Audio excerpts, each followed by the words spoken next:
Slava for Handmade Rukodelky, and today's video is going to be an educational video, how to do invisible decrease in crochet and you're working with single crochet stitches. So I have started over here a little sample for you, and I want to go and show you how to decrease the difference between regular decrease and invisible decrease. Okay, so let's go and say, for example, so I finished my row actually, and let's go and say that we will be starting decreasing in the next row, in this row.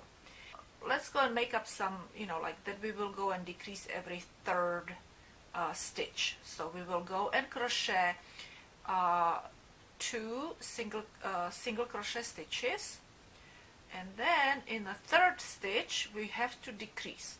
So what we usually do in traditional decrease is that we go through the loop over here, through those 2 loops from the previous row of the stitch, okay, and we do the same thing again, and we turn these 2 stitches into 1 stitch, okay, and then we would go and do again 2 single crochet stitches in a regular way, for example, 1, 2, and you can see already it's starting to curve down, right?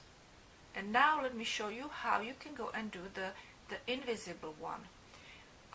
It's a little tricky, so I will tell you my kind of tips. All right, first of all, you will be working with these 2 front loops only.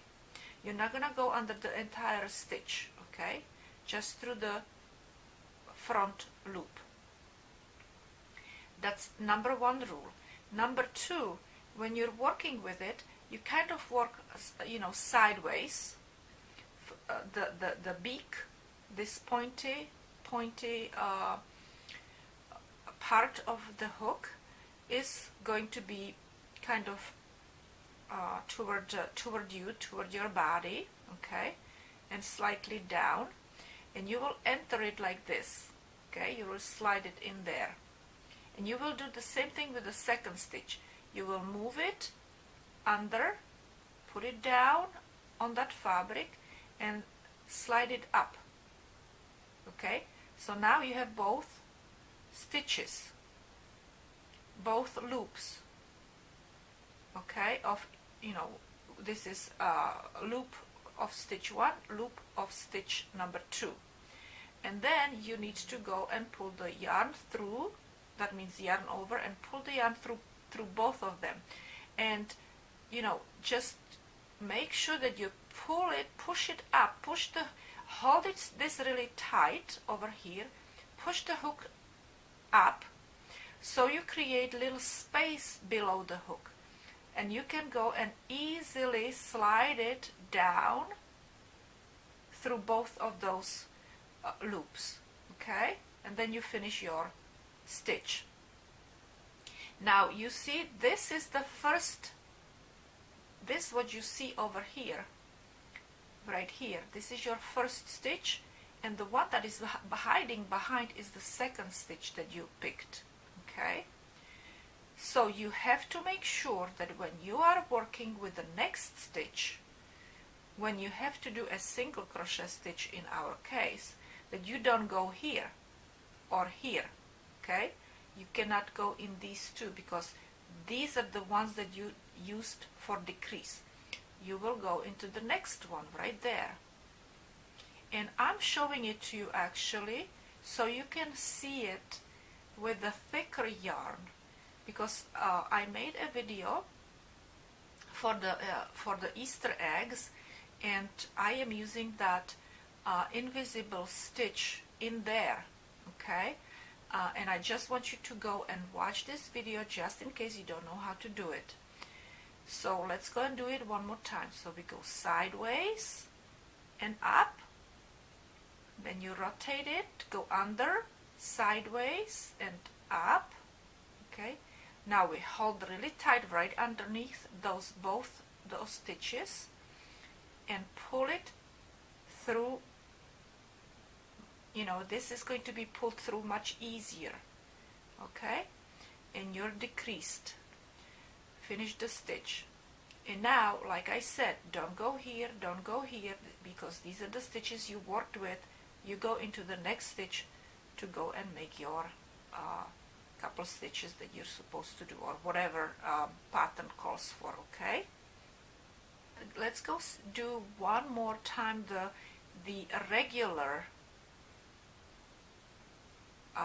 decrease, where you go under both stitches, so you can see the difference. Let's go and do that invisible one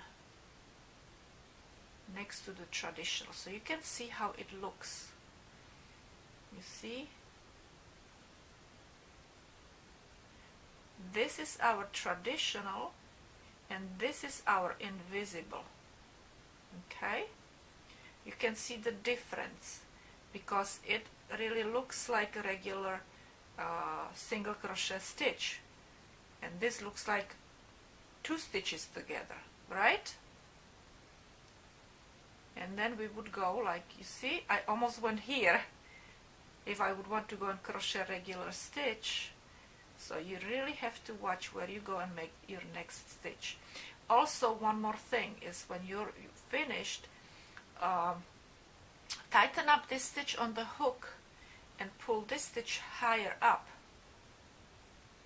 so it looks more like that, because if you try to pull both, it's not gonna look good. Look, it's gonna be too tight. You see, this is not how single crochet stitch is supposed to look like. It's supposed to look like tight this one, but nice and loose the loop underneath. Okay, tight here, tall here, so it's not choked up. Okay, so that's it. I just wanted to show you this little tutorial because you know, you might need it in the future.